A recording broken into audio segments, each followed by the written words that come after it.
बिहार के एक छोटे से गांव में रहने वाली सीता की शादी होने को थी।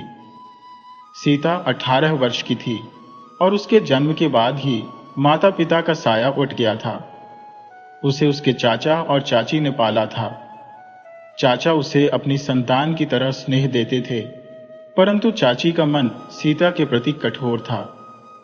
चाची के बच्चे भी उसे नापसंद करते थे। शायद इसी कारणवश चाचा सीता का विवाह शीघ्रता से करना चाहते थे, परंतु विवाह के दिन वर पक्ष की बारात नहीं पहुंची। सारा आयोजन धरा का धरा रह गया। जब चाचा ने खोजबीन की तो मालूम हुआ कि लड़के ने शहर में दूसरी शादी रचाई थी और अब गांव आने से मना कर दिया था। इस घटना के बाद क्रोध से तमतमाई चाची ने सीता को घर से बाहर निकाल दिया और तिरस्कार पूर्वक कहा कि उसकी परछाई भी अब उनके बच्चों पर न पड़े। चाचा ने बहुत चाहा कि सीता की सहायता कर सके, परंतु चाची के आगे उनकी एक न चली। वे विवश थे और सीता के लिए कुछ कर पाने में असमर्थ। सीता अत्यंत सुंदर थी, परंतु इन हालातों से उसका मन बेहद दुखी हो गया था। उसे यह भी समझ नहीं आ रहा था कि वह अब किस ओर जाए। वह बार बार चाची के चरणों में गिरकर छत के नीचे रहने की विनती करती रही, परंतु चाची ने निर्दयता से उसका मुंह बंद कर दिया और द्वार बंद कर लिया। सीता निराश भूखी प्यासी वहीं बैठी रही। इसी बीच वहां से स्कूल के एक मास्टर जी गुजरे, जो पास के शहर से प्रतिदिन गांव में पढ़ाने आया करते थे। उन्होंने सीता को उस स्थिति में देखकर उसके दुख को भांप लिया। मास्टर जी ने पूछा, बेटी, तुम यहां इस तरह क्यों बैठी हो और यह शादी का जोड़ा भी पहन रखा है? यह सुनते ही सीता के आंसू बह निकले और उसने अपने मन की समस्त पीड़ा मास्टर जी को बता दी। मास्टर जी यह सब सुनकर गहरी संवेदना से भर गए। उन्होंने कोमल स्वर में कहा, सीता, चलो, मेरे साथ चलो। मास्टर जी के प्रति सीता का आदर भाव गहरा था, क्योंकि वह उनकी प्रिय शिष्या रही थी। 9वीं कक्षा तक उसने पढ़ाई की थी, परंतु फिर उसकी चाची ने उसे घरेलू कामों में उलझा दिया। मास्टर जी ने आश्वासन देते हुए कहा, चलो बेटा, मेरे घर चलो, वहां तुम्हें सुकून मिलेगा। लेकिन सीता ने निराश मन से कहा, नहीं मास्टर जी, मैं तो दुर्भाग्य लेकर पैदा हुई हूं। मेरे जन्मते ही माँ बाप का साया उठ गया। मेरी वजह से चाची को भी बहुत दुख झेलना पड़ा। मास्टर जी ने स्नेहपूर्वक उसके सिर पर हाथ रखा और कहा, आओ, सब ठीक हो जाएगा। सीता बिना और कुछ कहे उनके साथ चल दी। मास्टर जी उसे अपने घर ले गए, जहां उनकी पत्नी सुनीता ने बड़े अपनत्व से उसका स्वागत किया। मास्टर जी ने अपनी पत्नी को सीता के कठिन हालात के बारे में बताया और उसे ध्यान से रखने को कहा। सुनीता सीता की सरलता और सौंदर्य से प्रभावित हुई और उसकी देखभाल में जुट गई। उस शाम परिवार का पूरा संघ भोजन के लिए एकत्रित हुआ। सुनीता ने परिवार के सभी सदस्यों से सीता का परिचय कराया। मास्टर जी के 3 पुत्र और एक पुत्री थी। बड़े बेटे सुमिर, बीच के बेटे रणवीर और उसकी पत्नी संजना, छोटे बेटे विजय और उसकी पत्नी सोनम। उनकी एक प्यारी बेटी रिद्धि भी थी। मास्टर जी की मां भी उनके साथ रहती थी, जबकि पिताजी का कुछ वर्षों पहले देहांत हो गया था। इस प्रकार सीता को एक नया परिवार और छत मिल गई, जहां उसे अपनत्व और स्नेह का अनुभव हुआ। सीता का घर में स्वागत तो सबने खुले दिल से किया था, लेकिन संजना और सोनम के लिए उसका आना अनचाहा सा लगने लगा। सीता की मनमोहक सुंदरता ने उनके मन में ईर्ष्या का अंकुर बो दिया। सबने साथ में भोजन किया और अपने अपने कमरों में चले गए, लेकिन सुमेर को भोजन के बाद टहलने की आदत थी, तो वह बाहर सैर के लिए निकल गया। उसी समय सुनीता सीता के पास आई और चिंता भरे स्वर में कहने लगी, बेटी, मेरे दोनों बेटों की शादी हो चुकी है, लेकिन बड़े बेटे की चिंता मुझे खाई जाती है। उसने किसी से प्रेम किया था, पर जब उस लड़की ने विवाह की बात की तो उसने अपनी पढ़ाई को प्राथमिकता दी और अंततः उस लड़की ने किसी और से विवाह कर लिया। अब तो इसे शादी का नाम सुनना भी गवारा नहीं। वह एक कुशल डॉक्टर तो बन गया, पर उसकी एकाकी जिंदगी मुझे कचोटती है। कैसे कटेगी इसकी पूरी जिंदगी अकेलेपन में? ये कहते हुए सुनीता वहां से चली गई और सीता मेहमानों के कमरे में लौट आई। समय के पंख लगे और 1 महीना पलक झपकते बीत गया। अब सीता के बिना घर अधूरा लगने लगा था। उसने अपने सरल स्वभाव और सेवा से सभी के दिलों में जगह बना ली थी। घर के हर सदस्य की आवश्यकता जैसे अब सीता बन चुकी थी। सुनीता के लिए तो वह मानो एक अनमोल सहारा बन गई थी और सुमेर की जरूरतों का भी वह बिना कहे ख्याल रखने लगी थी। सभी को एहसास ही नहीं हुआ कि कब सीता उनकी रोजमर्रा की जिंदगी का महत्वपूर्ण हिस्सा बन गई। रिद्धि की तो वह विशेष सखी बन गई थी। इसी बीच एक दिन अचानक महिला मोर्चा के कुछ सदस्य मास्टर जी के घर पहुंचे। उन्होंने मास्टर जी से कहा, मास्टर जी, हमें पता चला है कि एक लड़की आपके घर रह रही है और आपने उसे कानूनी रूप से गोद नहीं लिया है। कृपया उसे हमारे साथ जाने की अनुमति दें। महिला मोर्चा के सदस्यों के हर बार मना करने के बाद भी वे लोग पीछे हटने का नाम नहीं ले रहे थे। अंततः सुनीता ने सुमेर से कहा, इस बच्ची ने पहले ही बहुत पीड़ा सही है। मैं यह नहीं चाहती कि इसे और कहीं जाना पड़े। तुम इसे अपना नाम दे दो, शादी कर लो। सुमेर ये सुनकर हतप्रभ रह गया और बोला, माँ, ये क्या कह रही हो? वह मुझसे बहुत छोटी है और मैं किसी से भी विवाह नहीं करना चाहता। लेकिन सुनीता ने उसे अपनी सौगंध दे दी। अंततः सुमेर ने सभी के समक्ष सीता की मांग में सिंदूर भरकर उसे अपना जीवन साथी बना लिया। ये देख महिला मोर्चा के लोग वापस चले गए। परिवार के अधिकतर सदस्य सुमेर के इस निर्णय से प्रसन्न थे, पर संजना और सोनम का मन उदास था। असल में उन दोनों ने ही महिला मोर्चा को बुलवाया था ताकि वे सीता को घर से बाहर निकाल सके। विवाह के बाद परिवार में रणवीर, विजय और रिद्धि ने खुशी जाहिर करते हुए सुमेर के लिए एक समारोह आयोजित करने की बात की, लेकिन सुमेर ने मना कर दिया और कहा, इसकी कोई आवश्यकता नहीं है। लोग जब ये जानेंगे कि सीता की उम्र सिर्फ 18 है और मेरी 40 वर्ष, तो हमारा उपहास ही उड़ाएंगे। मैं नहीं चाहता कि लोग कहें कि एक शिक्षित डॉक्टर ने ऐसा निर्णय लिया। सुमेर की बात सुनकर सभी चुप हो गए। इसके बाद सुमेर उठकर अपने कमरे में चला गया। थोड़ी देर बाद सुनीता ने सीता को भी सुमेर के कमरे में भेज दिया। पहले भी सीता उस कमरे में जा चुकी थी, परंतु आज उसे वहां सब कुछ अलग सा महसूस हो रहा था। वहां खामोश खड़ी सीता की धीमी सी पदचाप को सुनते ही सुमेर ने पूछा, क्या हुआ? तुम यहां क्यों खड़ी हो? थोड़ा हिचकिचाते हुए सीता धीमे स्वर में बोली, जी, वो रिद्धि और मां ने मुझे यहां भेजा था।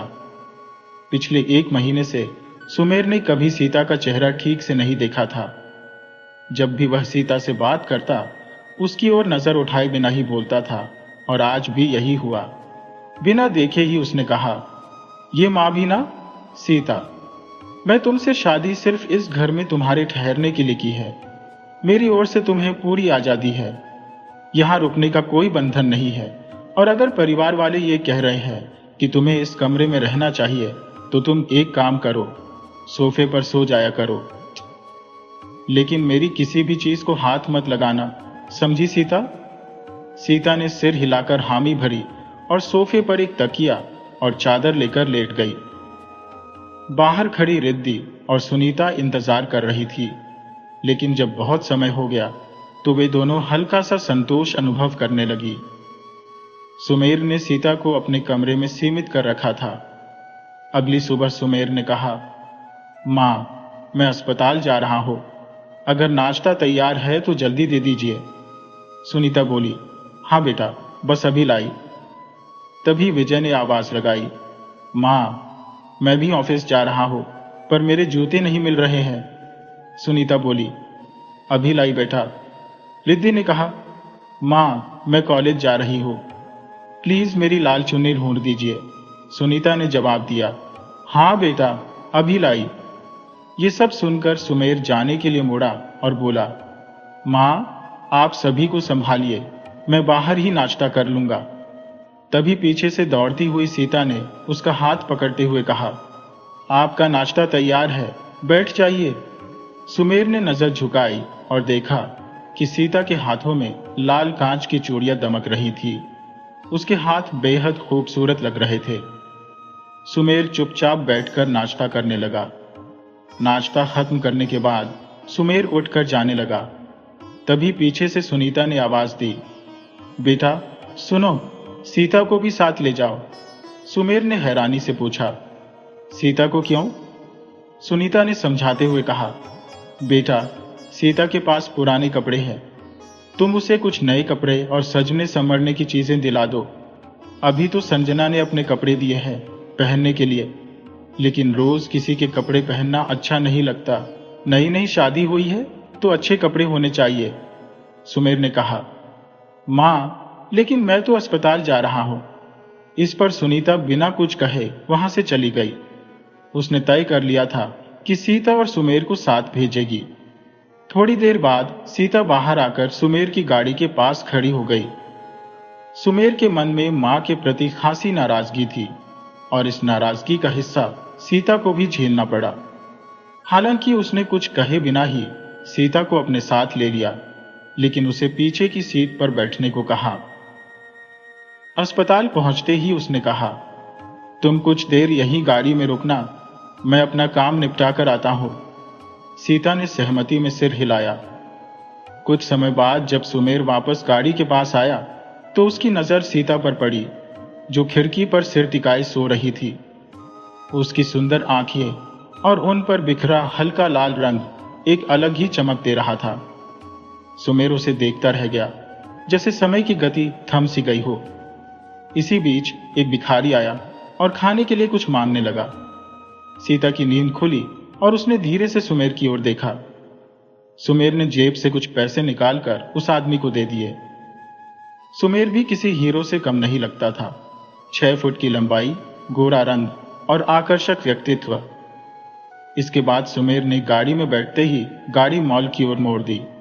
मॉल के पास पहुंचकर वह बोला, पुत्रो मॉल आ गया। लेकिन सीता ने संकोच के साथ कहा, हमें कुछ नहीं चाहिए, मॉल में जाने की कोई जरूरत नहीं है।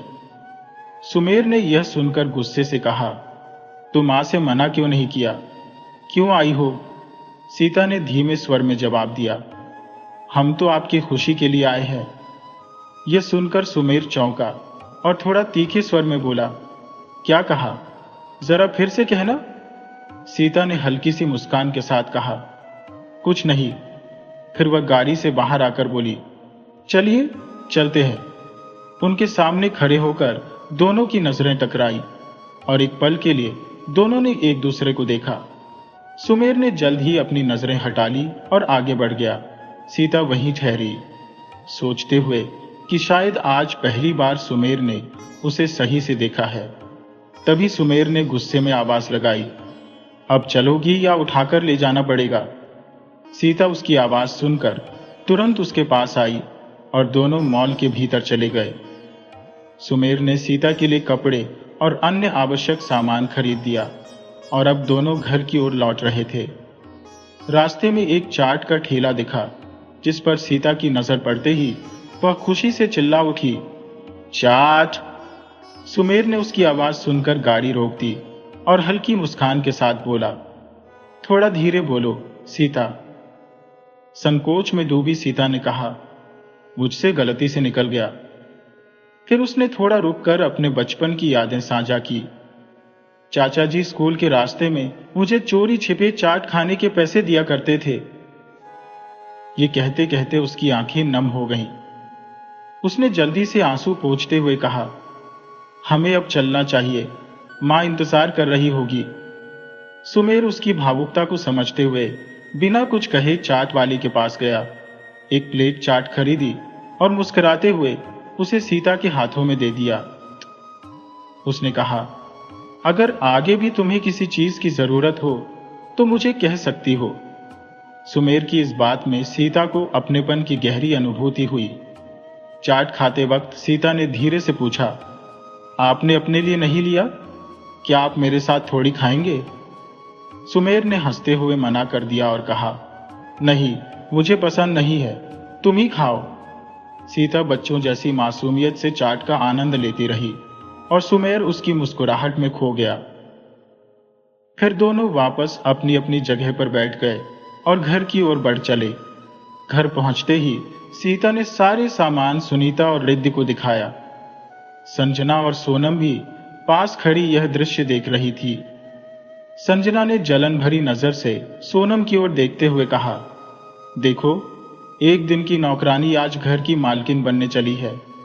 सोनम सहमत होकर बोली, हमें कुछ करना होगा दीदी, नहीं तो घर के लोग उसी की सराहना में लगे रहेंगे। संजना ने गहरी सांस लेते हुए कहा, हाँ, और ये काम हमें जल्द ही करना होगा। वही सुनीता ने सीता से कहा कि वह अपना सामान लेकर अपने कमरे में चली जाए। सीता सामान लेकर सुमेर के कमरे की ओर चल दी। सुमेर सीता के बिल्कुल सामने खड़ा हो गया। सीता उसकी ऊंचाई के सामने छोटी लग रही थी और अपनी झुकी नजरें उठाकर उसे देखने लगी। सुमेर ने कड़े लहजे में कहा, यह क्या कर रही हो? मैंने तुम्हें केवल सोफे पर सोने की अनुमति दी थी, पर इसका मतलब यह नहीं कि इस कमरे में तुम्हारा अधिकार हो गया है कि तुम अपना सामान यहां ले आओ। इस बार सीता ने चुप्पी नहीं साधी और सीधे जवाब दिया, हम कहां जाई? मां ने कहा था कि हमें आपके कमरे में जाना चाहिए और अब आप कह रहे हैं कि यहां से चले जाइए। आखिर हम कहां जाई? और शादी के बाद हम आपकी पत्नी हुए ना? सुमेर ने थोड़ी दूरी बनाते हुए नजरें हटाकर ठंडे स्वर में कहा, जहां तुम्हारा मन है वहां जाओ, बस इस कमरे से बाहर।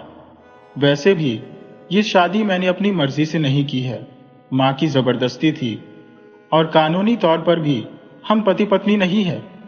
सीता का मन सुमेर की इन कठोर बातों से भारी हो गया। वह अपना सामान सोफे पर रखते हुए बोली, ठीक है, पर आपने सोफे पर रहने की अनुमति तो दी है ना? मैं यही अपना सामान रखती हूं। इतना कहकर सीता चुपचाप वहां से चली गई। सुमेर की बातें उसके मन में गूंजने लगी, मानो उसके दिल पर चोट कर रही हो। वह समझ नहीं पा रही थी कि क्यों सुमेर की ये कड़वी बातें उसे इतनी व्यथित कर रही थी। दिन ढलते ढलते शाम हो गई। घर के लोग अपने अपने काम से लौट आए थे और अब रसोई में रात के खाने की तैयारियां शुरू हो चुकी थी। तभी सीता सुनीता के पास गई और बोली, मां, आइए, हम आपकी सहायता करते हैं। सुनीता मुस्कुराते हुए बोली, हाँ, आओ बेटा। क्या तुमने अपना सामान ठीक से रख लिया है? सीता मन ही मन सोचने लगी, कैसे रखूं? सुमेर जी तो हमेशा मुझे कमरे में कम से कम चीजें रखने की हिदायत देते हैं। ये बातें मां को बताऊं तो उन्हें अच्छा नहीं लगेगा। सीता को खामोश देखकर सुनीता ने पुनः पूछा, क्या हुआ? सीता, कुछ तो बताओ। सीता मुस्कुराते हुए बोली, कुछ नहीं मां, मैं बिल्कुल ठीक हूं। मैंने सारा सामान भी व्यवस्थित कर लिया है। इसके बाद दोनों मिलकर भोजन बनाने में जुट गई। कुछ समय बाद सभी लोग खाने के लिए नीचे आए। जैसे ही खाना परोसने की बारी आई, सीता, सुनीता और रिद्धि सभी को भोजन परोसने लगी। तभी सोनम और संजना ने हंसते हुए कहा, मां, रिद्धि, आप दोनों बैठ जाइए, हम बहुएं भोजन परोस देंगी। सुनीता ने प्रसन्नता से मुस्कुराते हुए हामी भरी। तीनों बहुओं ने सबको प्यार से खाना परोसा और फिर सभी ने मिलकर आनंद पूर्वक भोजन का आनंद लिया। जैसे ही सभी ने खीर का स्वाद लिया, सबसे पहले सुमेर के छोटे भाई विजय ने तारीफ करते हुए कहा, आपके हाथों में सचमुच जादू है। क्या लाजवाब खीर बनाई है आपने। इतने में पीछे से उनके मंझले भाई रणवीर बोले, बिल्कुल सही कहा भाई। इस पर सुनीता मुस्कुराते हुए बोली, ये खीर मैंने नहीं बल्कि सीता ने बनाई है। वैसे तो सीता पहले भी खाना बना चुकी है, पर शादी के बाद पहली बार कुछ विशेष बनाया है, इसलिए मैंने इसे खीर बनाने को कहा। फिर हंसते हुए उन्होंने जोड़ा, अब तो इसे तोहफा भी मिलना चाहिए। सुमेर के दोनों भाई भी सहमति में बोले, हाँ, तोहफा तो बनता है।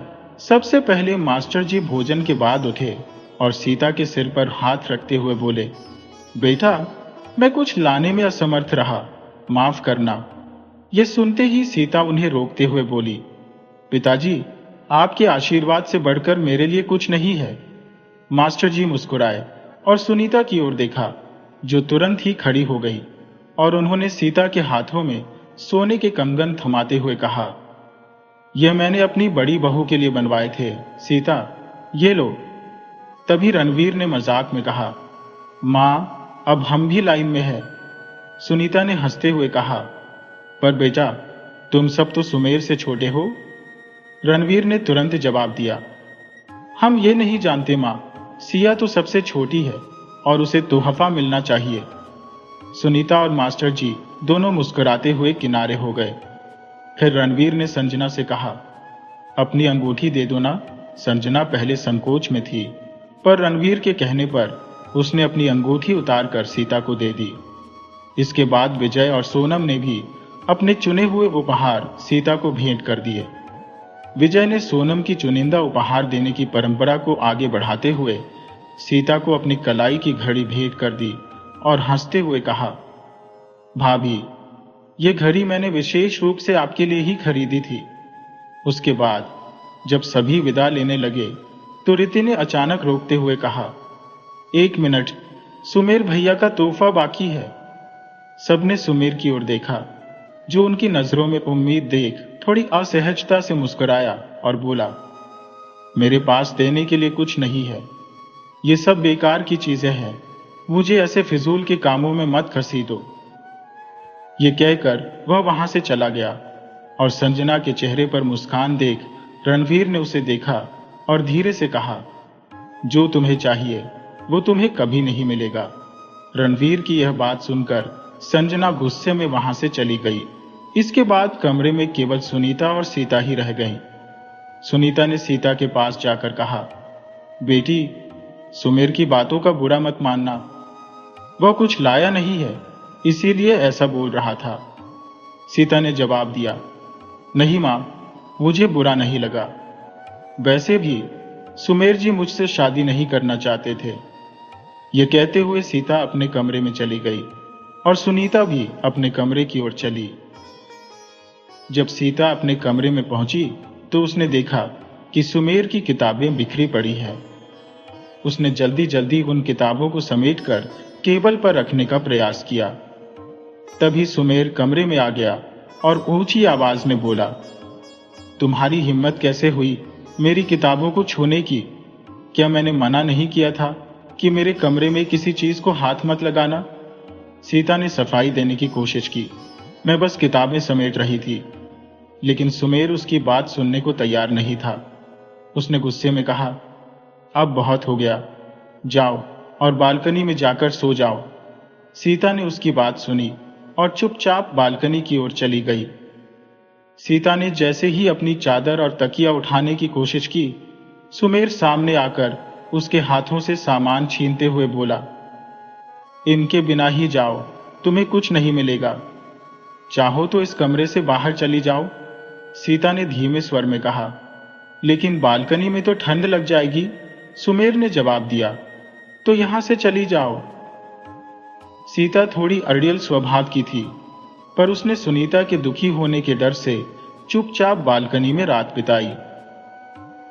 अगली सुबह जब सभी परिवारजन नाश्ते के लिए टेबल पर पहुंचे तो उन्होंने महसूस किया कि सीता नदारद थी। सबकी चीजें इधर उधर बिखरी पड़ी थी क्योंकि उनके काम समय पर नहीं हो पा रहे थे। इतने में सीता सीढ़ियों से धीरे धीरे नीचे उतरी। उसे देखकर सुनीता पास आई और छूते ही समझ गई कि उसे सर्दी और बुखार हो गया है। सुनीता ने सीता को टेबल पर बिठाते हुए कहा, तुम्हारी तबीयत इतनी कैसे बिगड़ गई? उसने सुमेर को फौरन निर्देश दिए, सुमेर, इसे डॉक्टर के पास लेकर जाओ और दवाई दिलवा दो। बच्ची की हालत खराब हो गई है। सीता ने कहा, मां, मैं ठीक हूं। पर सुनीता ने उसे रोकते हुए कहा, अब चुप रहो, कुछ मत बोलो। इसी बीच रिद्धि ने कहा, भैया, कल रात मैंने आपकी एक किताब उठा ली थी। मुझे उसकी जरूरत थी और इसी चक्कर में आपकी किताबें गिर गई थी। माफ करना, मैं जल्दी में उन्हें उठा नहीं पाई। ये सुनते ही सीता ने सुमेर की तरफ देखा और सुमेर सिर झुकाते हुए बोला, कोई बात नहीं। उसके बाद सब अपने अपने काम पर निकलने लगे। घर से निकलते वक्त सोनम ने संजना से मुस्कुराते हुए कहा, भाभी, लगता है दोनों के बीच कुछ चल रहा है। संजना ने हंसते हुए उत्तर दिया, ऐसा कभी नहीं होगा। सुमेर एक पढ़ा लिखा सर्जन है और ये एक साधारण लड़की।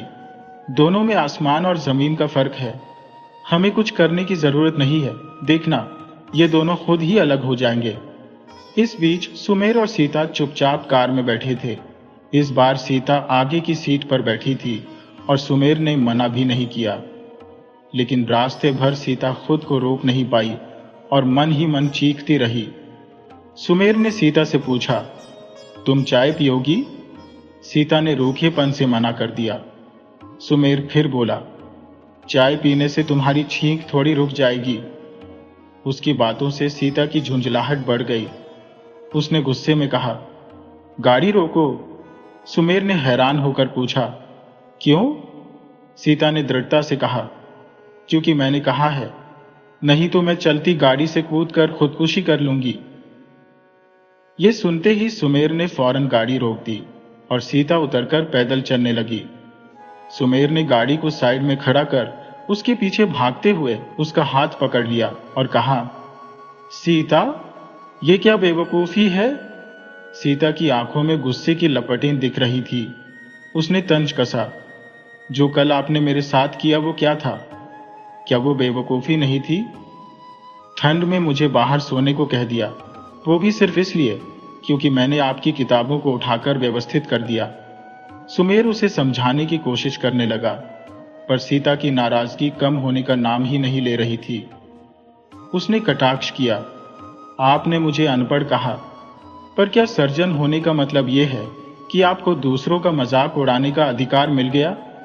मैंने भी 9वीं तक पढ़ाई की है, कोई अनपढ़ नहीं हो।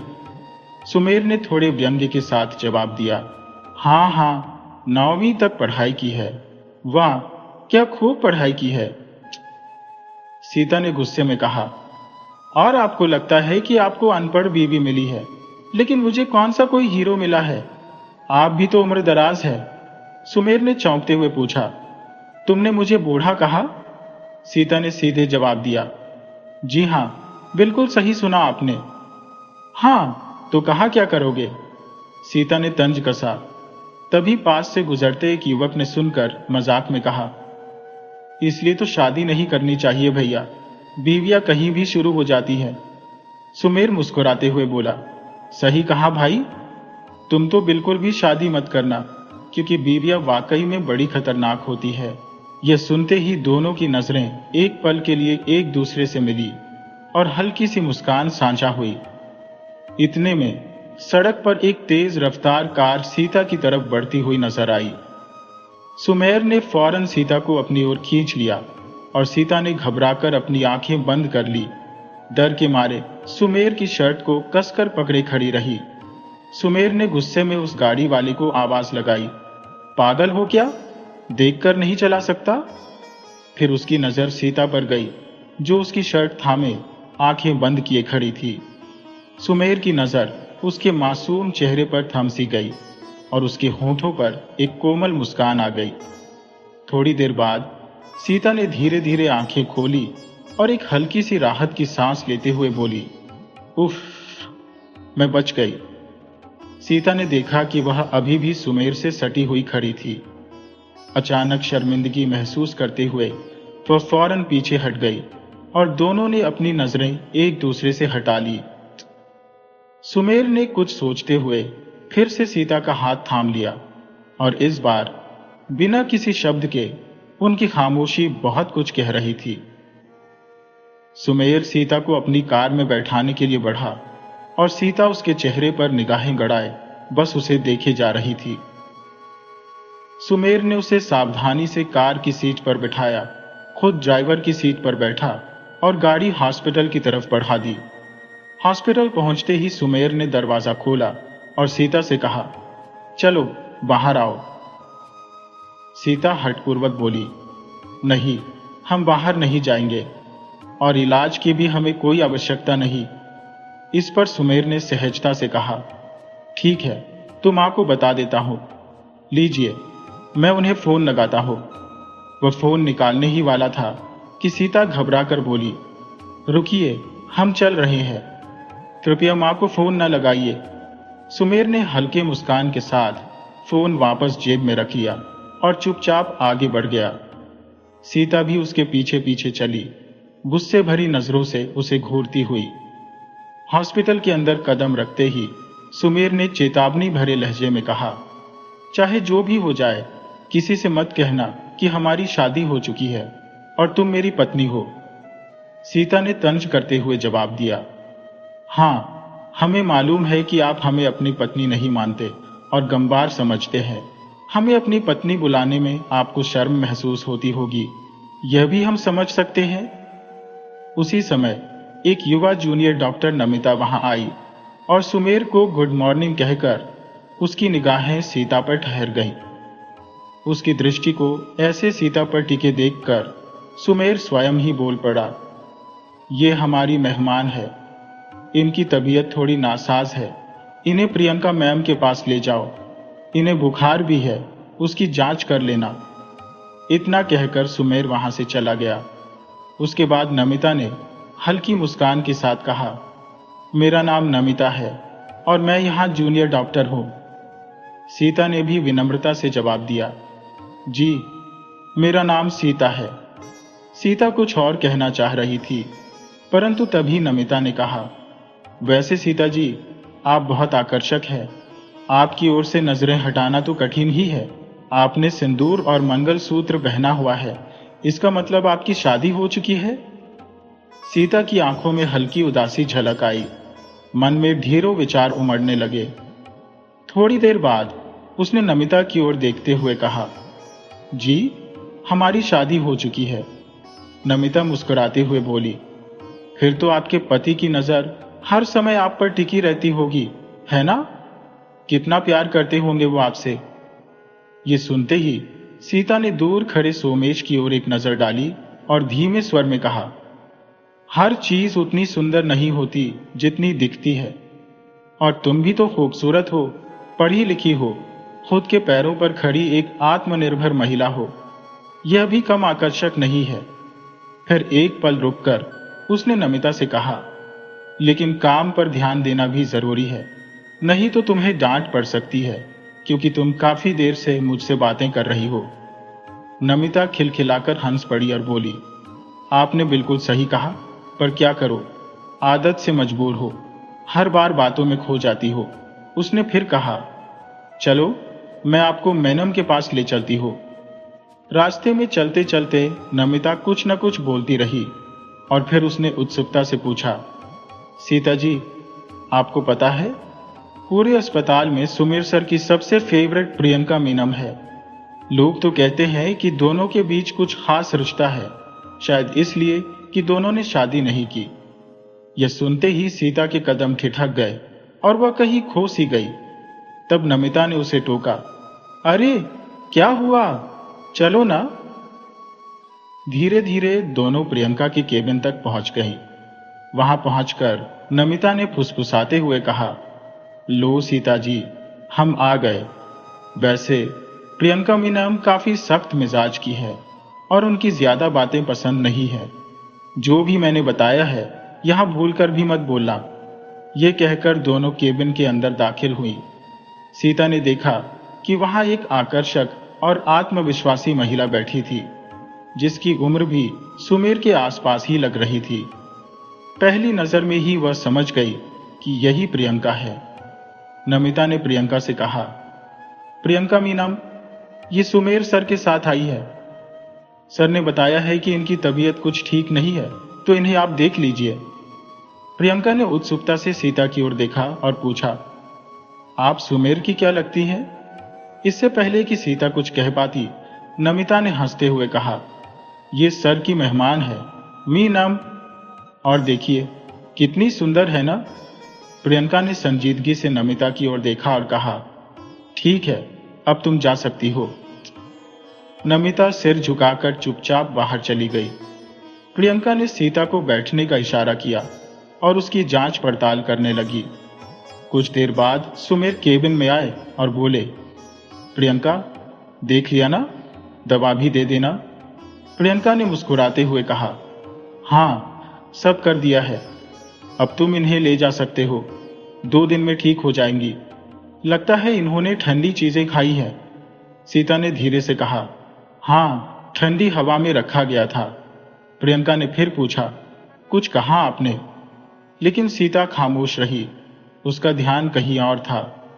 इस बीच सुमेर ने यह सब सुन लिया था। उसने स्थिति संभालते हुए कहा, नहीं, इसने कुछ नहीं कहा। कर सुमेर ने सीता को चलने का इशारा किया। तभी प्रियंका ने सुमेर से पूछा, सुमेर, क्या सच में तुम्हें याद नहीं है कि आज कौन सी तारीख है?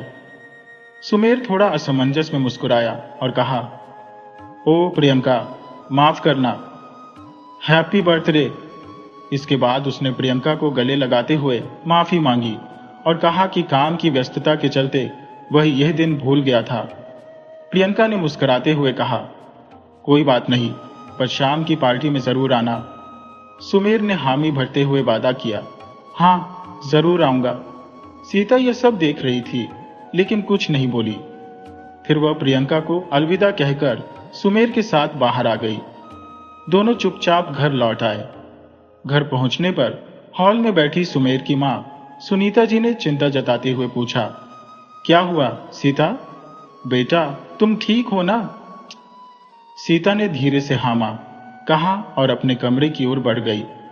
इसके बाद सुनीता जी ने सुमेर से पूछा, क्या बात है, सीता को तुमने डांटा क्या?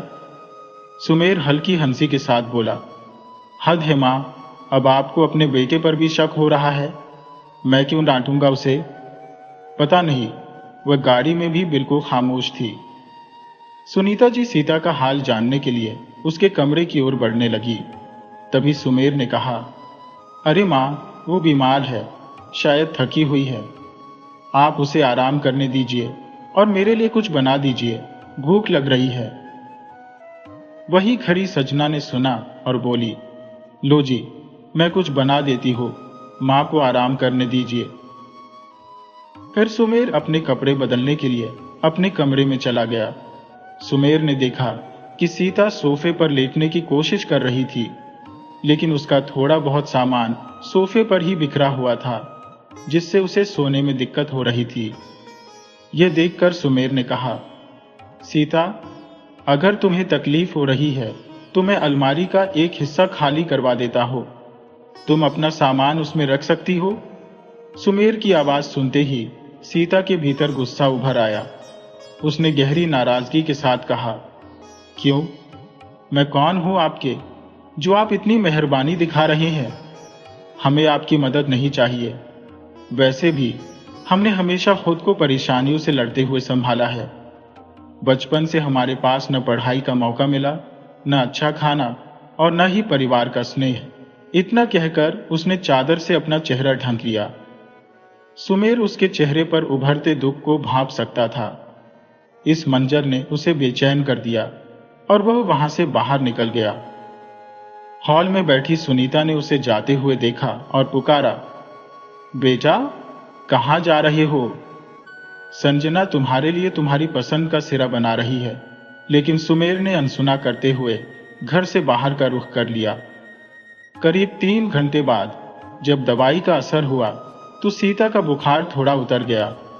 वह हॉल में जाकर सुनीता, संजना और सोनम के पास बैठ गई। उसी समय दरवाजे से सुमेर अंदर आता दिखाई दिया।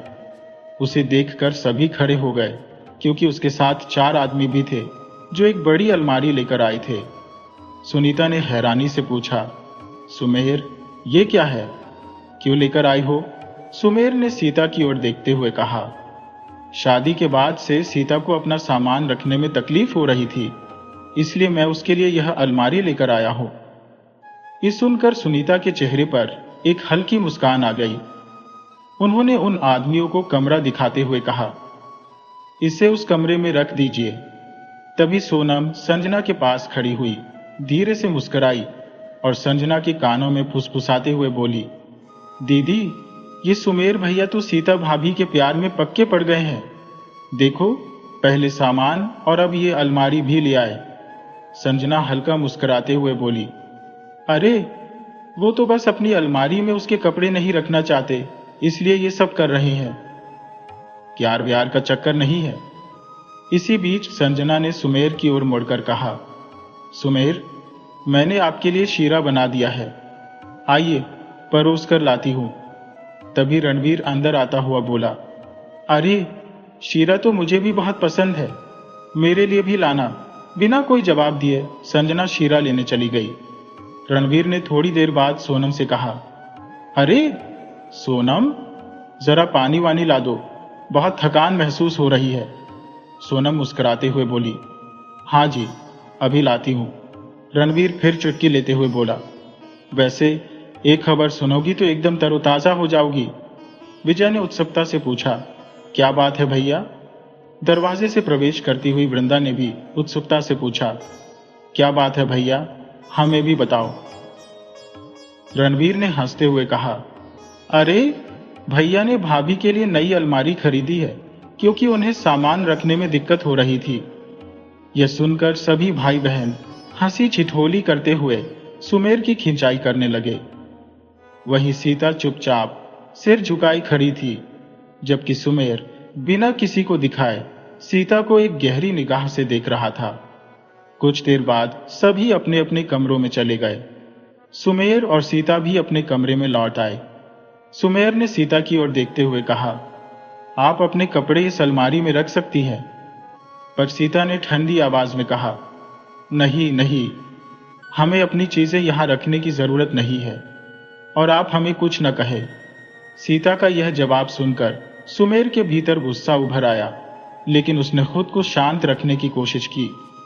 सीता के पास जाकर सुमेर ने कहा, लाओ मैं सामान कपड़े में समेट देता हूं। सीता उसकी ओर संजीदगी से देखती हुई बोली, आप मेरे सामान से दूर रहिए। यह सुनकर सुमेर थोड़ी देर उसे घूरने लगा।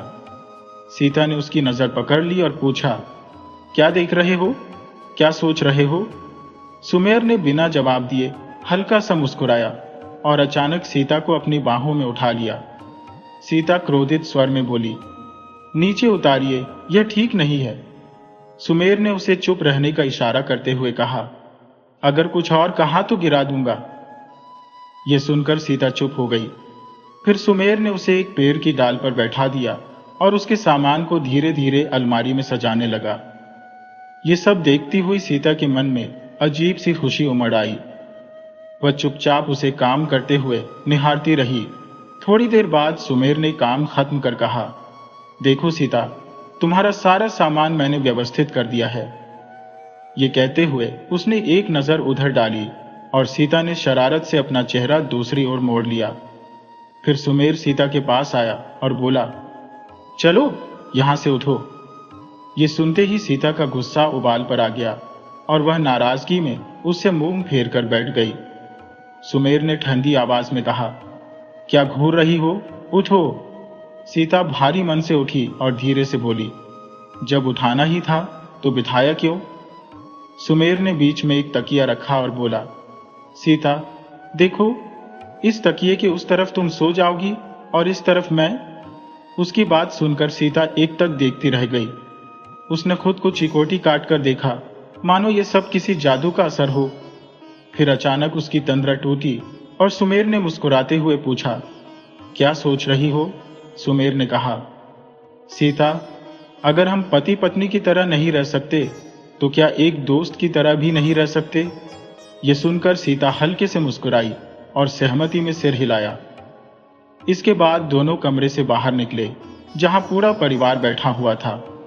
वहां पहुंचते ही रणवीर ने कहा, पापा, भैया की शादी के बाद तो कोई पार्टी हुई ही नहीं, हमें एक रिसेप्शन तो करना चाहिए। विजय ने भी हामी भरी और ऋतिक सोनम ने भी सहमति जताई। रणवीर ने संजना की तरफ देखते हुए पूछा, संजना, तुम भी तो यही चाहती हो कि रिसेप्शन की पार्टी हो और दोनों को सबका आशीर्वाद मिले? संजना थोड़ी मुस्कुराई और सिर हिलाया। तभी दीदी ने कहा, हां, पर शायद संजना भाभी को अच्छा न लगे, क्योंकि ये रिश्ता तो पहले सुमेर भैया के लिए आया था। उनके मना करने के बाद ही रणवीर भैया से ये शादी हुई। यह सुनते ही सबकी नजरें संजना पर टिक गईं और रणवीर शर्मिंदगी से सिर झुकाए बैठा रहा। संजना भी वहां थोड़ी असहज हो गई और सबसे ज्यादा आश्चर्य में सोनम रह गई थी, जो यह सुनकर चुपचाप सोच में डूबी हुई थी, जिसे देखकर ऐसा प्रतीत होता था कि सीता की आर्थिक स्थिति के कारण संजना उससे द्वेष रखती है। यह सच्चाई जानने के बाद संजना का चेहरा एक क्षण के लिए स्तब्ध रह गया। थोड़ी देर बाद संजना उठकर चली गई और उसके साथ रणवीर भी बाहर निकल गया। रिद्धि भी बहुत उदास थी और सबसे क्षमा याचना कर रही थी। उस समय सभी लोग एक एक कर अपने अपने कमरों की ओर चले गए, परंतु सुमेर और सीता वहीं बैठे रहे। सुमेर ने एक नजर सीता की ओर किए बिना पूछा, क्या तुम्हें इस बात से ठेस पहुंची? सीता ने सहजता से उत्तर दिया, नहीं, मुझे क्यों बुरा लगेगा? आखिरकार हम पति पत्नी भी तो नहीं है। यह तो हमारी नई मित्रता है, इसमें मुझे क्या आपत्ति हो सकती है? यह कहकर सीता भी उठकर अपने कमरे की ओर चली गई, परंतु सुमेर को यह उत्तर कुछ विशेष नहीं लगा और वह उसकी ओर तब तक देखता रहा जब तक वह अपने कमरे में चली नहीं गई। फिर सुमेर अपने कमरे में जाकर तैयार होने लगा। जब सीता ने उसे सज-धज कर बाहर जाते देखा तो पूछ बैठी, आप कहीं जा रही हैं? सुमेर ने संक्षिप्त उत्तर दिया, हाँ, आज रात का भोजन बाहर ही करूंगा। ये तुम्हें बताना भूल गया था, सीता ने व्यंग्य भरे स्वर में कहा। मुझसे क्यों कह रही हैं? मां को बताइए, हम आपकी पत्नी नहीं है। सुमेर ने शांत लहजे में कहा, इस छोटी सी बात पर इतना क्यों कह रही हो? ठीक है, मां को बोल दूंगा। सीता ने भी बेपरवाही से कहा, ठीक है, मैं बता दूंगी। सुमेर तैयार होकर चला गया और सीता वहीं पर बैठी रह गई। कुछ समय बाद सीता ने सुनीता के पास जाकर सूचित किया कि सुमेर आज रात घर पर भोजन नहीं करेगा, क्योंकि वह प्रियंका की पार्टी में गया है। तभी सुनीता ने कहा, तुम क्यों नहीं गई? तुम्हें भी तो जाना चाहिए था। सीता शांत खड़ी रही, कोई जवाब नहीं दिया। थोड़ी देर बाद पूरे परिवार ने साथ बैठकर भोजन किया और फिर सोने चले गए। सीता वही हॉल में बैठकर सुमेर का इंतजार करने लगी। जब सुनीता ने देखा कि सीता अभी भी हॉल में बैठी है, तो वह समझ गई कि वह सुमेर के लौटने की प्रतीक्षा कर रही है। यह देख सुनीता निश्चिंत हो गई और अपने कमरे में सोने चली गई। धीरे धीरे रात के 12 बजे बज गए। बैठे बैठे सीता की आंख लग गई, परंतु एकाएक गाड़ी के हॉर्न की आवाज से उसकी नींद टूट गई। वह दरवाजे की ओर भागी और देखा कि सुमेर गाड़ी से बार बार उतरने और फिर बैठने का सिलसिला दोहरा रहा है और साथ ही हॉर्न भी बजा रहा है। यह देखकर सीता तेजी से गाड़ी के पास पहुंची और धीमे स्वर में सुमेर को फटकारते हुए बोली, ये क्या कर रहे हैं? आप समझ नहीं रहे कि रात के 12 बजे है और घर में सब लोग सो रहे हैं? सुमेर ने कोई प्रतिक्रिया नहीं दी और बार बार वही हरकत करता रहा। आखिरकार सीता ने उसका हाथ पकड़ लिया और दृढ़ता से कहा, बस, बहुत हो गया, अब अंदर चलिए। सुमेर ने लड़खड़ाती आवाज में जवाब दिया, अभी तो एक ही बोतल खाली हुई है। जैसे ही उसने मुंह खोला, उसके मुंह से शराब की गंध उठी, जिससे सीता नाराज हो गई और बोली, आपको शर्म नहीं आती? एक डॉक्टर होकर आप यह सब कर रहे हैं। घर में सब आपके बारे में क्या सोचेंगे और मम्मी पर क्या बीतती होगी? सुमेर ने लड़खड़ाते हुए अपनी उंगली सीता के होठों पर रखी और बोला, मां को तकलीफ देने का मेरा कोई इरादा नहीं है। वैसे भी आज की पीने की वजह तुम ही हो, हमारी वजह से वह क्यों? सुनकर सुमेर ने धीरे से कहा, क्योंकि तुम बहुत बोलती हो, चुप रहो, मैं कुछ नहीं बताऊंगा तुम्हें। यह कहकर सुमेर लड़खड़ाते हुए घर की ओर बढ़ा, लेकिन थोड़ी दूर जाते ही वह नीचे गिर पड़ा। सीता दौड़कर उसके पास पहुंची और झुंझलाते हुए बोली, आप कितनी नाटकबाजी करते हैं, चुपचाप चलिए, समझे? ये सुनते ही सुमेर बच्चों की तरह आंसू बहाने लगा। सीता ने हैरानी से पूछा, अब क्या हुआ? आप क्यों रोने का नाटक कर रहे हैं? सबको जगा देंगे क्या आप?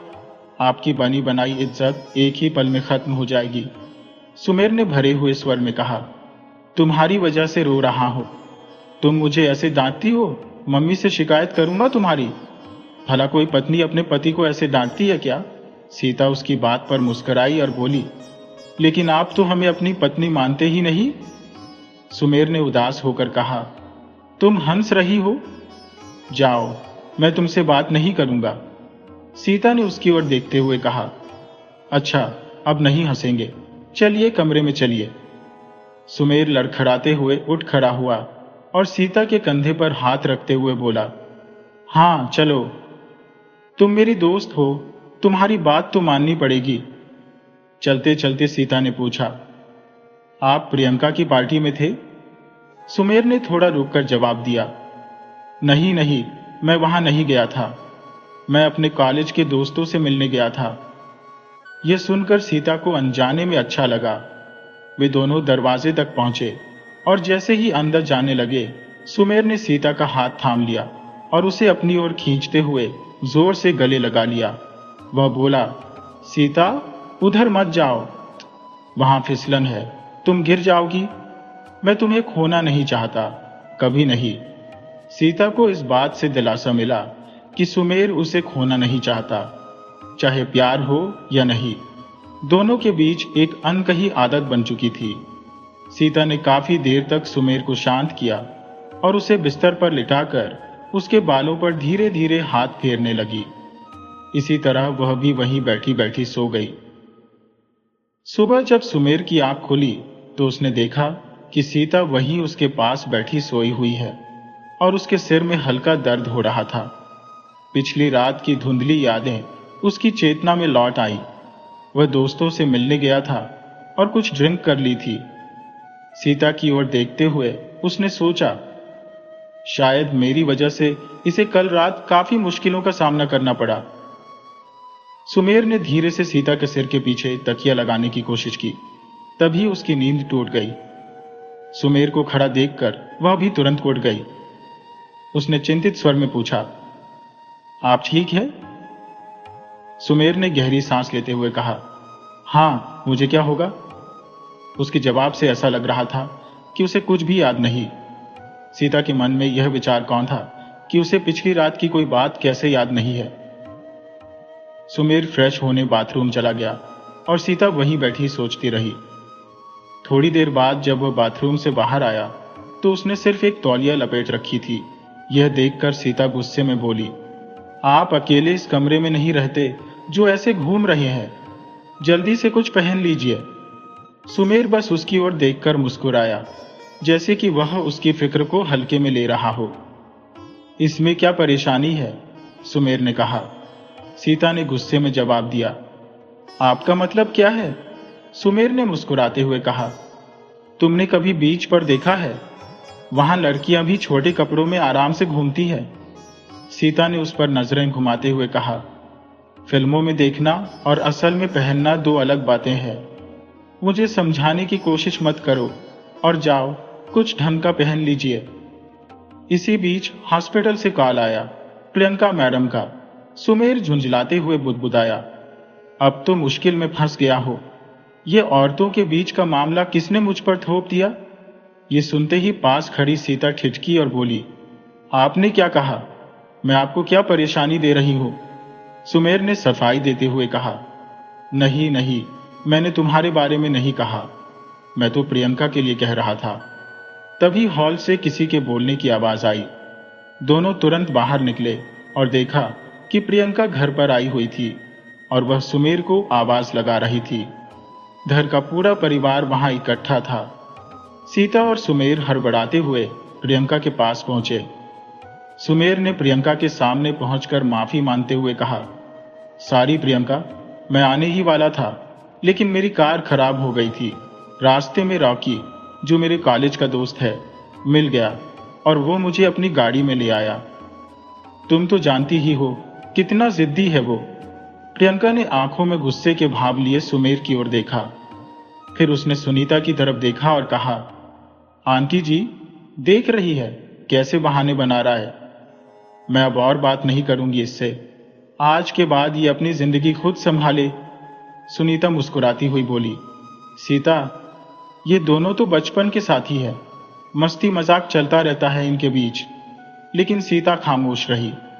इतने में प्रियंका ने हल्की मुस्कान के साथ सुमेर की ओर देखा और सुमेर ने उसे गले लगाते हुए कहा, सॉरी यार, अब की बात पक्का, अब कोई ऐसी गलती नहीं होगी। उसी समय सुमेर का छोटा भाई विजय, जो कि इस बात से अनभिज्ञ था कि सुमेर ने प्रियंका को अपनी शादी के बारे में कुछ नहीं बताया, बोल पड़ा, अच्छा हुआ प्रियंका दीदी आप आ गईं। अब भाई को समझाइए कि शादी के बाद एक पार्टी तो दे दे। विजय की बात सुनते ही सुमेर और सीता चौकन्ने होकर एक दूसरे को देखने लगे। प्रियंका के चेहरे पर सवालिया निशान उभर आया और उसने पूछा, किसकी शादी की बात हो रही है? यह सुनते ही घर के सभी लोग समझ गए कि सुमेर ने प्रियंका को अपने विवाह की जानकारी नहीं दी थी। विजय अब सहम गया। उसे समझ आ गया कि सुमेर अब उसे डांटने वाला है। प्रियंका ने अपनी आंखें सुमेर की तरफ घुमाई और बोली, विजय, तुम किसकी शादी की पार्टी की बात कर रहे हो? और फिर सीधे सुमेर की ओर देखते हुए कहा, सुमेर। उसकी शादी की चर्चा चल रही थी। तभी सोनम ने उत्साहित होकर कहा, यह तो सीता भाभी की बात है। विजय ने अपनी पत्नी की ओर एक तीखी नजर डाली और दबे स्वर में कहा, तू तो पागल है, खुद तो मरेगी ही, मुझे भी साथ ले मरेगी। प्रियंका कुछ देर शांत रही और फिर बोले, वास्तव में तुमने शादी कर ली और मुझे खबर तक नहीं दी। सुमेर ने सहजता से कहा, वो प्रियंका? प्रियंका ने मुस्कुराते हुए कहा, तुम रहने ही दो। इस पर सुमेर के दोनों भाइयों ने हंसते हुए कहा, बिल्कुल, अब तो पार्टी तो बनती है। तभी सुमेर बिना कुछ कहे चुपचाप अपने कमरे में लौट गया। उसके पीछे पीछे जीता भी दौड़कर गई और सुमेर के सामने जाकर बोली, हमें माफ कीजिएगा, हमारी वजह से आपको असुविधा हुई। अब ये पार्टी क्यों ना हम कहीं और चले जाए, ताकि आपको हमारी वजह से परेशानी ना हो। सुमेर ने उसकी ओर देखा, उसका हाथ थामा और उसे बाहर ले गया। पूरा परिवार खुशी से उत्सव की तैयारियों पर चर्चा कर रहा था। तभी सुमेर ने गंभीर स्वर में कहा, मैं ना कर सकता हूं या फिर भाग सकता हूं, लेकिन जो खुशी उनके चेहरों पर है वो मैं उनसे नहीं छीन सकता। इसलिए मैं तुमसे भी यही चाहूंगा कि मेरे परिवार को, विशेषकर मेरे माता पिता को तुम्हारी वजह से कोई दुख न पहुंचे। ये कहने के बाद वह प्रियंका के पास गया और उससे अस्पताल चलने का इशारा किया। दोनों वहां से निकल गए। संजना जैसे ही सोनम के पास जाने लगी, सोनम तुरंत अपने कमरे की ओर बढ़ गई। वह संजना से नाराज थी क्योंकि संजना ने उसे सुमेर और अपनी बात नहीं बताई थी। उधर रिद्धि भी कॉलेज चली गई थी। मास्टर जी की तबीयत खराब होने के कारण उन्हें छुट्टी लेनी पड़ी, तो सुनीता और मास्टर जी दोनों अपने कमरे में बैठकर कामों की सूची बनाने लगे। वहीं मास्टर जी की मां आराम करने चली गई। सीता वहीं खड़ी खामोशी से सब देखती रही, अपने विचारों में गहरी खोई हुई थी। सुमेर अपने क्लिनिक में बैठा पार्टी को लेकर चिंतित था। उसे यह सोचकर बेचैनी हो रही थी कि उसके दोस्त उसकी हंसी उड़ाएंगे, क्योंकि सीता उम्र में उससे काफी छोटी थी। हालांकि वह अपने स्वास्थ्य का खूब ध्यान रखता था और अपनी उम्र का ठीक ठीक अंदाजा लगाना कठिन था। फिर भी सीता उसके सामने नादान सी लगती थी। सीता भी यह सोचकर विचलित थी कि पार्टी में लोग उसे कम आंकेंगे, पढ़ाई में कमी का ताना देंगे और वह न जाने कैसे सबके बीच सामंजस्य बैठा पाएगी।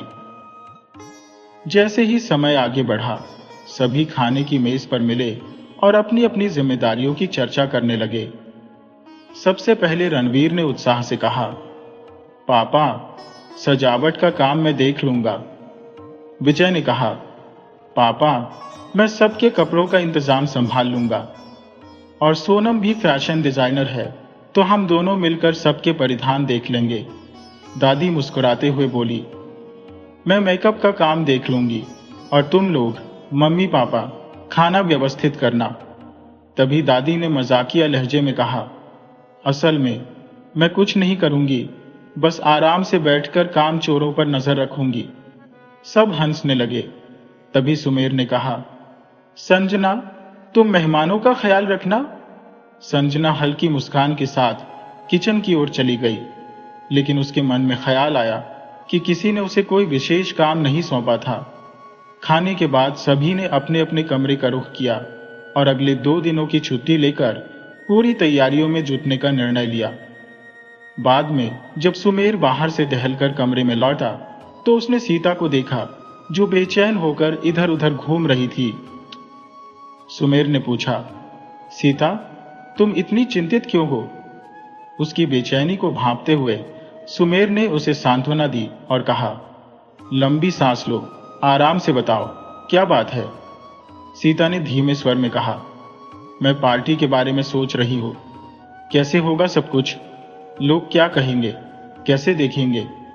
सुमेर ने थोड़े हल्के अंदाज में कहा, अरे, मुझे पता है कि लोग कहेंगे, मैंने एक बच्ची से शादी कर ली है। हाँ, शर्म तो महसूस होगी, पर क्या करे, सामने तो जाना ही पड़ेगा ना। सुमेर ने मुड़कर देखा तो सीता वहां से गायब थी। वह रसोई में जाकर खड़ी हो गई थी।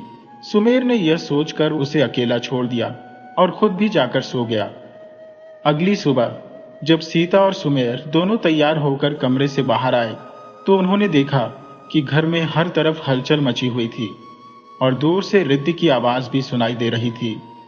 रिद्धि ने सुमेर का बैग हाथ में लिया और मुस्कुराकर बोली, भैया, जब हम सबने छुट्टी ले रखी है तो आप काम पर कैसे जा सकते हैं? वैसे भी मैंने आपके ऑफिस में फोन करके कह दिया है कि अब आपकी 4 दिनों की छुट्टी शुरू हो चुकी है। ये कहकर रिद्धि सुमेर का बैग ले गई।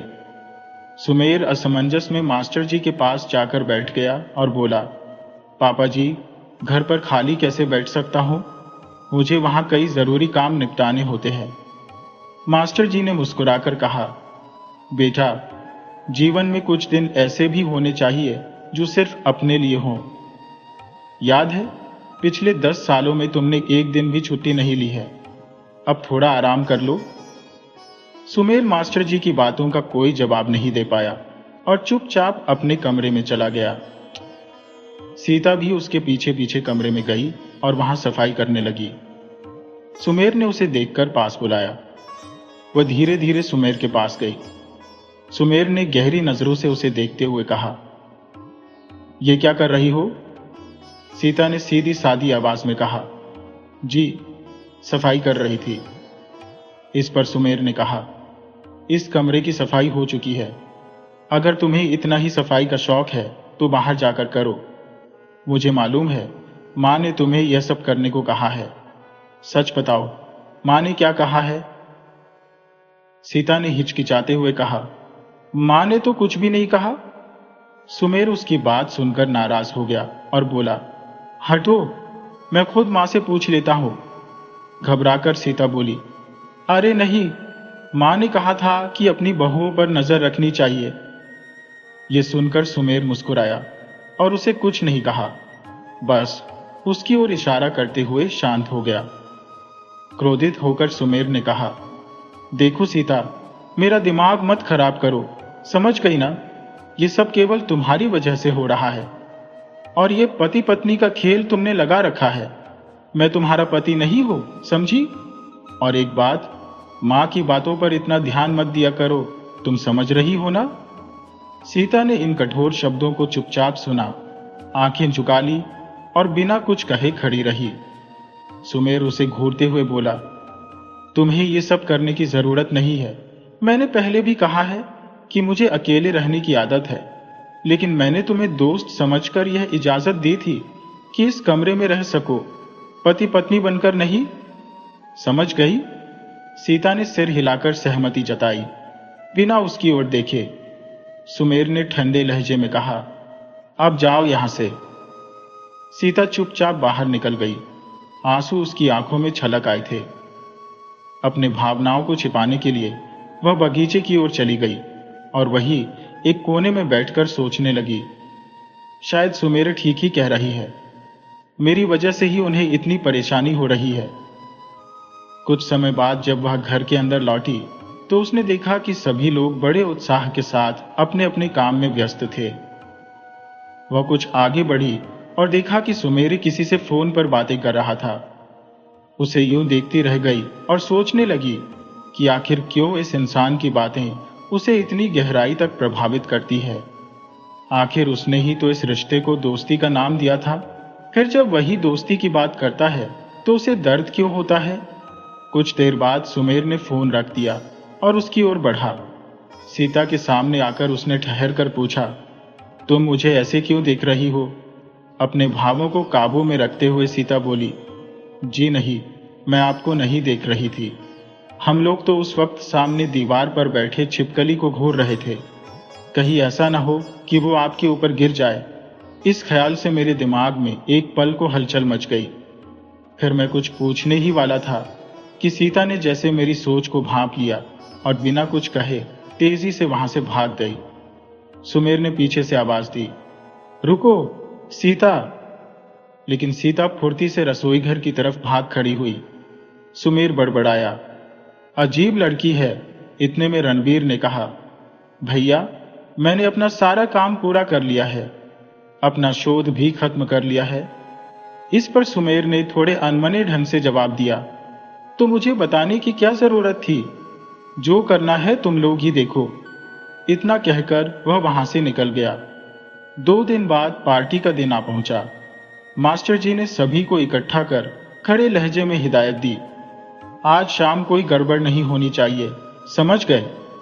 इस पर सुनीता ने मुस्कुराते हुए कहा, आप तो निश्चिंत रहे मास्टर जी, आज सब अच्छा ही होगा। मैं अत्यधिक प्रसन्न हूं अपने पुत्र और बहू के लिए, विजय ने संतोष प्रकट करते हुए कहा। हाँ, अब भैया की जीवन में भी कोई है जो उनका ध्यान रख सकेगा।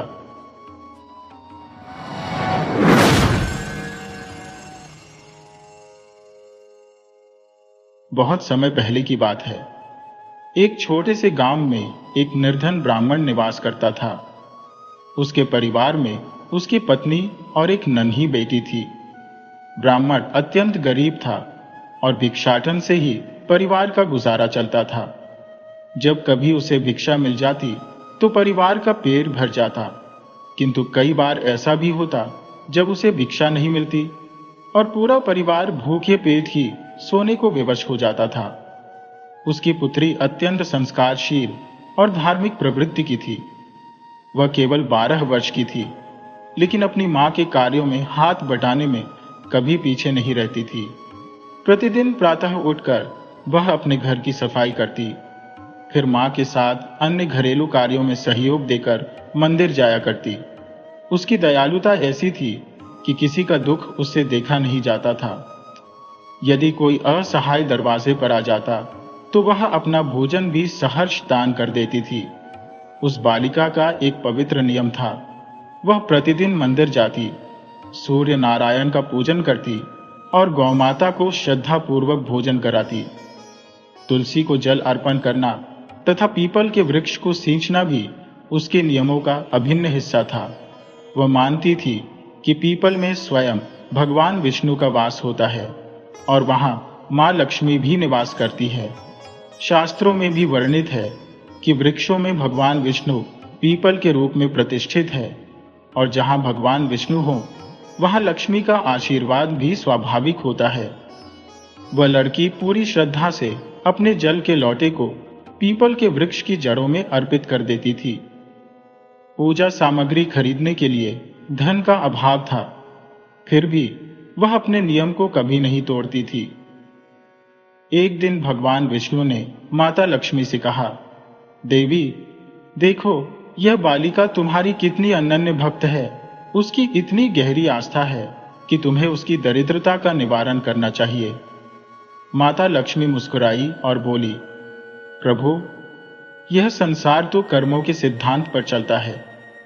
जैसा व्यक्ति कर्म करता है वैसा ही फल पाता है, परंतु यह बालिका मेरी अनन्य भक्त है, इसलिए मैं अवश्य इसकी सहायता करूंगी। भगवान विष्णु के आग्रह पर माता लक्ष्मी ने निर्णय लिया कि जब यह बालिका पीपल पर जल अर्पण करने आएगी तो उसे आवाज देंगी। अगले दिन जब लड़की पीपल के पास पहुंची तो वृक्ष से एक आवाज आई, क्या तुम मेरी सखी बनोगी? यह आवाज सुनकर लड़की भयभीत हो गई। उसके मन में सवाल उठने लगे, ये कौन बोल रहा है? कोई प्रेत है या कोई देवता? लेकिन उसने साहस नहीं छोड़ा और प्रतिदिन की तरह पूजा में लीन रही। वह रोज सुबह मंदिर जाकर पूजा करती और फिर श्रद्धापूर्वक पीपल में जल अर्पण करती। कुछ दिन तक लगातार यह आवाज सुनने के बाद उसका भय और भी बढ़ गया और वह चिंता से धीरे धीरे सूखने लगी। उसके पिता, जो एक ब्राह्मण थे, ने यह देखा और पुत्री से पूछा, बेटी, क्या बात है? तुम दिन ब दिन कमजोर होती जा रही हो। हम निर्धन हैं, परंतु अपने छोटे से संसार में प्रसन्न है। हमें किसी भी चीज का अभाव नहीं है, तो तुम्हारी इस उदासी का कारण क्या है? तब वह लड़की अपने पिता से कहने लगी, पिताजी, जब मैं मंदिर जाकर पूजा करती हूँ और फिर पीपल के वृक्ष में जल अर्पण करती हूँ, तो वहां से एक आवाज आती है, क्या तुम मेरी सखी बनोगी? मुझे नहीं पता पिताजी कि इस पीपल में कौन है। क्या यह कोई भूत है, प्रेत है या कोई देवता? यही मेरे मन की उलझन है। लेकिन पिताजी, मैंने फिर भी अपने नियम का पालन नहीं छोड़ा। ब्राह्मण ने अपनी पुत्री को सांत्वना दी और कहा, पुत्री, इसमें डरने की कोई बात नहीं है। उस पीपल वृक्ष में स्वयं माता लक्ष्मी का वास है। वे तुम्हें अपनी सखी बनाना चाहती है, तो तुम निसंकोच उनकी सखी बन जाओ। पिता की बात सुनकर लड़की का संदेह दूर हो गया। उसके मन का भार हल्का हो गया और अगले दिन वह फिर अपनी पूजा अर्चना करने के लिए प्रातः मंदिर पहुंची। जब उसने पीपल में जल चढ़ाया तो फिर से वही आवाज आई, क्या तुम मेरी सखी बनोगी? इस बार लड़की ने साहस बटोरते हुए उत्तर दिया, हाँ, मैं तुम्हारी सखी बनूंगी।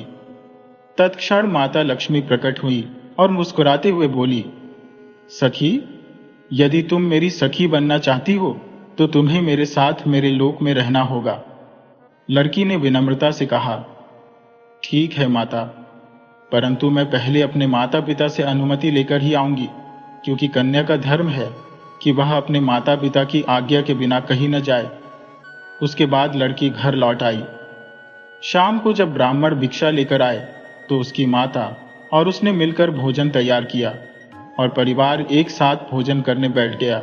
जब ब्राह्मण की कन्या संध्या के समय अपने पिता को भोजन परोस रही थी, उसने अपने पिता से कहा, पिताश्री, आपके कहे अनुसार मैंने पीपल में से आती आवाज को उत्तर दे दिया कि हाँ, मैं तुम्हारी सखी बनूंगी। तभी एक स्त्री प्रकट हुई और मुझसे कहने लगी कि मुझे उनके घर आना होगा। मैंने उनसे निवेदन किया कि मैं अपने माता पिता की आज्ञा लेकर ही उत्तर दूंगी। ब्राह्मण ने अपनी पुत्री से कहा, पुत्री, वह कोई और नहीं, स्वयं माता लक्ष्मी है। तुम्हें उनके घर अवश्य जाना चाहिए। इस पर ब्राह्मण की कन्या ने उत्तर दिया, ठीक है पिताश्री, मैं उनके घर अवश्य जाऊंगी। अगले दिन वह कन्या फिर मंदिर गई, पूजा अर्चना की और पीपल के वृक्ष में जल अर्पित करने लगी। तभी फिर से वही आवाज आई, क्या तुम मेरे घर नहीं आओगी, मेरी सखी बनोगी? कन्या ने विनम्रता से उत्तर दिया, हाँ, मैं तुम्हारी सखी बनूंगी और तुम्हारे घर आने का वचन देती हो। माता लक्ष्मी ने प्रसन्न होकर कहा, तो ठीक है, तुम शुक्रवार के दिन मेरे घर आना। समय धीरे धीरे बीतने लगा। सोमवार, मंगलवार, बुधवार और फिर शुक्रवार का दिन आ पहुंचा। शुक्रवार के दिन ब्राह्मण की कन्या माता लक्ष्मी के घर जाने के लिए सजी धजी पहुंची। माता लक्ष्मी का महल स्वर्ण और रजत से निर्मित था। चारों ओर धन संपदा का भंडार था। माता लक्ष्मी ने सोने की चौकी बिछाई और सोने चांदी के बर्तनों में भोजन परोसा, जिसमें 56 प्रकार के व्यंजन सजे थे।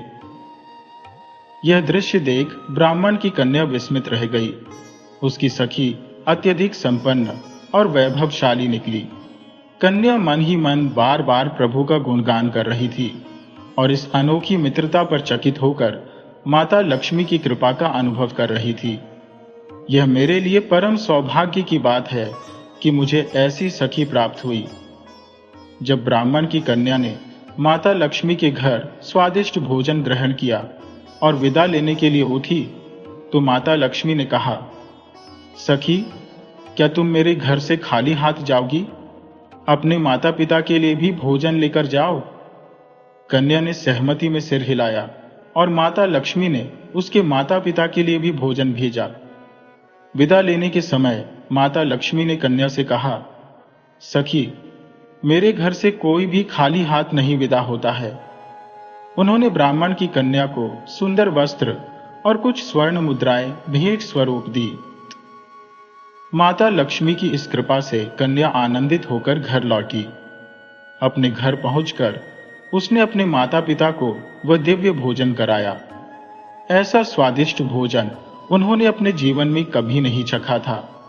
उसके माता पिता अत्यंत प्रसन्न हुए और कहने लगे, इस स्वर्ण मुद्रा के रूप में हमें माता लक्ष्मी का आशीर्वाद मिला है। अब हमें अतिथि का आदर करना चाहिए। ब्राह्मण ने अपनी पुत्री से कहा, पुत्री, जिस प्रकार तुम अपनी सखी के घर गई थी, उसी प्रकार तुम्हें भी उसे अपने घर आमंत्रित करना चाहिए। इस पर कन्या ने सहमति जताई और कहा, ठीक है पिताश्री, मैं उन्हें अवश्य बुलाऊंगी। अगले दिन प्रातःकाल वह कन्या पुनः अपने नियम का पालन करने मंदिर पहुंची और पीपल वृक्ष पर जल अर्पित करते हुए अपनी सखी से बोली, सखी, मैंने तुम्हारे घर जाकर भोजन ग्रहण किया है। अब यदि तुम मुझे अपनी सच्ची सखी मानती हो तो तुम्हें भी मेरे घर आना चाहिए और मेरे घर भोजन करना चाहिए। माता लक्ष्मी प्रसन्न होकर बोली, ठीक है सखी, मैं अवश्य तुम्हारे घर आऊंगी। बताओ कब आऊं? कन्या ने उत्तर दिया, इस शुक्रवार को दीपावली का महान पर्व है। कृपया उसी दिन मेरे घर पधारें और हमारे साथ इस आनंद को साझा करें। वह बोली, ठीक है, मैं शुक्रवार के दिन तुम्हारे घर आऊंगी। ब्राह्मण की कन्या, जो लक्ष्मी माता को निमंत्रण देकर अपने घर वापस आ गई थी, एक बार फिर चिंता में डूबने लगी। उसके चेहरे पर एक अनकही व्यथा झलकने लगी। ब्राह्मण ने पुत्री से पूछा, बेटी, क्या बात है? तू इतनी चिंतित क्यों है? तब ब्राह्मण की कन्या ने कहा, पिताश्री, मेरी चिंता का कारण यह है कि जब मैं लक्ष्मी माता के घर अर्थात अपनी सखी के घर भोजन के लिए गई थी, तो उन्होंने मुझे अत्यंत सम्मान के साथ सोने चांदी के बर्तनों में भोजन कराया। लेकिन यहाँ मेरी टूटी फूटी झोपड़ी है, साधारण बर्तन भी नहीं है, तो मैं उनका स्वागत कैसे करूंगी? ब्राह्मण ने अपनी पुत्री को सांत्वना देते हुए कहा, बेटी, चिंता करने की कोई आवश्यकता नहीं है। शुक्रवार के दिन तुम गोबर और मिट्टी से आंगन लीप देना और घी का एक दीपक प्रज्वलित कर देना। जब माता लक्ष्मी आएंगी तो तुम चौकी बिछा देना और उनके लिए खीर व पूड़ी बना देना। कन्या ने उत्तर दिया, ठीक है पिताश्री, क्योंकि उसे अपने पिता की बातों से सांत्वना और धैर्य मिला। देखो, हर किसी का अपना अपना मापदंड होता है। वो देवी, मेरी सखी, अपार धन संपदा की धनी है, परंतु हम तो सामान्य जन हैं, अपने अस्तित्व को मान के सहारे बनाए रखते हैं। ब्राह्मण की कन्या ने अपने पिता से कहा, ठीक है पिताश्री, शुक्रवार के दिन जब मेरी सखी भोजन के लिए नहीं आएगी, तब मैं गोबर और माटी से अपने आंगन को लीप दूंगी। धीरे धीरे शुक्रवार का दिन आ पहुंचा। ब्राह्मण की कन्या सुबह से ही व्यथित थी। उसके मन में एक प्रकार की हीन भावना उत्पन्न हो रही थी कि उसकी सखी के आगमन पर उसे सम्मान पूर्वक बिठाने के लिए भी घर में उपयुक्त स्थान नहीं है। वह सोच रही थी, क्या मैं अपनी सखी को सादर विदा कर सकूंगी? और जब विदाई का समय आएगा तो मैं उसे खाली हाथ कैसे जाने दूंगी, जबकि उन्होंने मुझे बतलाया था कि जो आदर पूर्वक विदा करता है वो बिना भेंट के नहीं भेजता। लेकिन मेरे पास न तो उत्तम वस्त्र है और न ही उपहार देने के लिए कुछ मूल्यवान। इन्हीं चिंताओं में उसका मन डूबा जा रहा था। अब शुक्रवार की सुबह ब्राह्मण की पुत्री प्रातःकाल जल्दी उठी। उसने 4 बजे स्नान किया, गोबर और माटी से आंगन को पवित्र किया, घी का दीपक प्रज्वलित किया और आंगन में एक चौकी रख दी। वह अधीरता से माता लक्ष्मी की प्रतीक्षा करने लगी।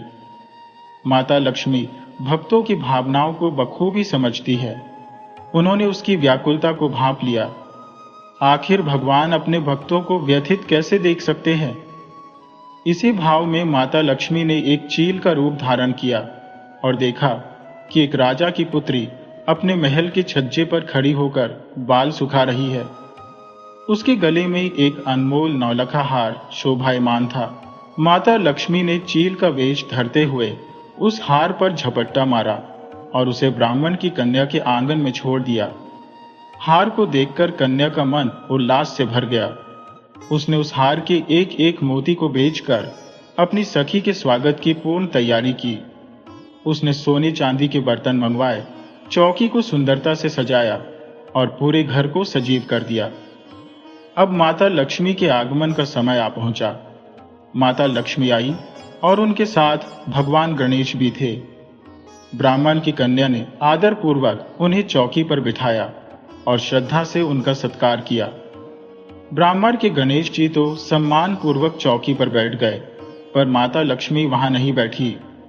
ब्राह्मण की कन्या ने उनसे विनती की, हे माता, कृपया चौकी पर विराजे। तो माता लक्ष्मी ने उत्तर दिया, मैं स्थिर नहीं रह सकती। मैं एक गतिमान तत्व हो, जहां पवित्रता और स्नेह भावना देखती हो, वहीं कुछ समय के लिए ठहर जाती हो, परंतु कहीं स्थायी रूप से नहीं रुकती। ब्राह्मण की कन्या ने माता लक्ष्मी और